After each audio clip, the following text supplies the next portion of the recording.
The ongoing conflict between government and non-government forces in Yemen has produced what is now regarded as the largest humanitarian crisis in the world. In light of the hostile environment caused by the civil war, working as a journalist in Yemen is an extremely perilous task. In the Press Freedom Index, issued annually by the media watchdog, Reporters Without Borders, Yemen ranked 167th, out of 180 countries, in 2019. As Reporters Without Borders underlined, Yemen's division between the so-called legitimate government, the areas controlled by the Houthi rebels, and the separatists in the south, has exacerbated the media polarization, along political and sectarian lines. While demands to put an end to violations of media freedom are voiced by local and international organizations, the conflicting parties still inflict all kinds of abuses, including killings, enforced disappearances, arbitrary detention, harassment and torture of journalists, attacks on media houses, the shutdown of media, and confiscation of newspapers.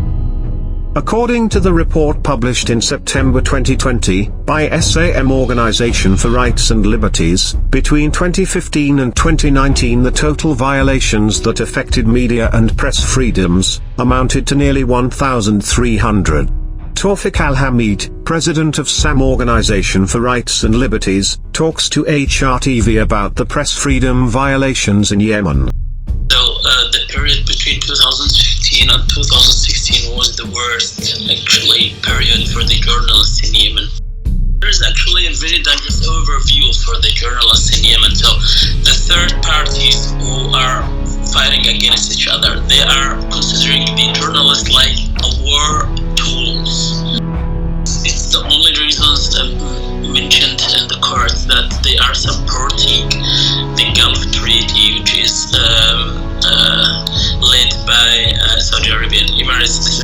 Two journalists, the cameraman Badel Al-Bourihi, and the AFP photojournalist, Nabil Hassan Al-Kaiti, were assassinated earlier this year.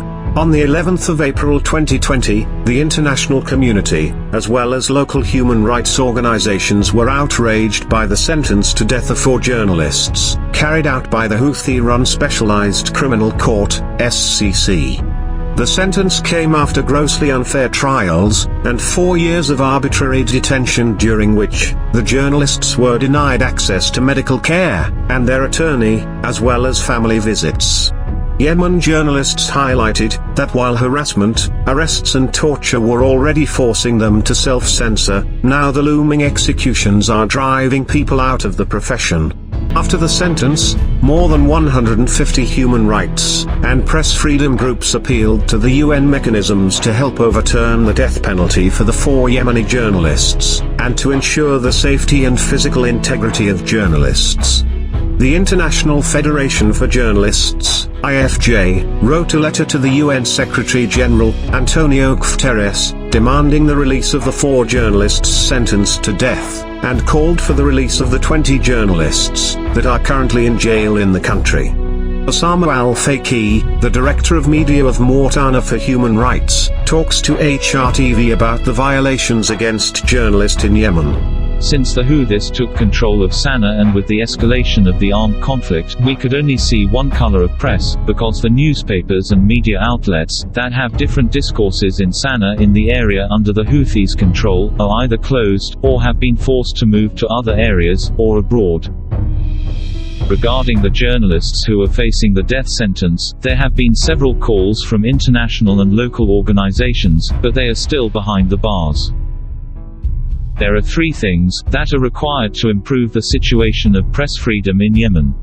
First of all, it is fundamental to keep advocating for the release of the detained journalists, immediately and unconditionally, especially without conditions that might change their civilian status. Secondly, it is necessary to not only push on the warring parties to respect the rights of the journalists, but also on their allies. For instance, on the Iranians in the case of the Houthis, on the Saudis in the case of the internationally recognized government, and on the UAE in the case of the Southern Transitional Council. Third, a key requisite to improve press freedom in Yemen is the respect of local and international law in general, to protect civilians including journalists. On November 2nd, we celebrated the International Day to End Impunity for Crimes Against Journalists. On this occasion, the Yemeni Journalists Syndicate, YJS, published a report indicating that 44 Yemeni journalists had been killed, and hundreds of others have been detained since 2010. The long-lasting political instability, the ongoing conflict, the multiplicity of actors involved and the growing hostility against journalists, have contributed to enshrining the impunity of these crimes. Journalism, especially independent and critical journalism, is vital to promote good governance, the rule of law and the respect for human rights. Even more in the context of armed conflicts, accurate and free news reporting is fundamental to uncover the truth, and hold the conflicting parties to account publicly. In Yemen, the brutality of the fighting and the inability of state institutions to protect civil liberties such as press freedom have proved deadly for journalists. While many of them have decided to flee the country, some courageously persist, in fighting to remind the world of the havoc that this forgotten war continues to exact on civilians' lives. It is a paradox, but those mandated to unveil human rights abuses are also themselves victims of such abuses.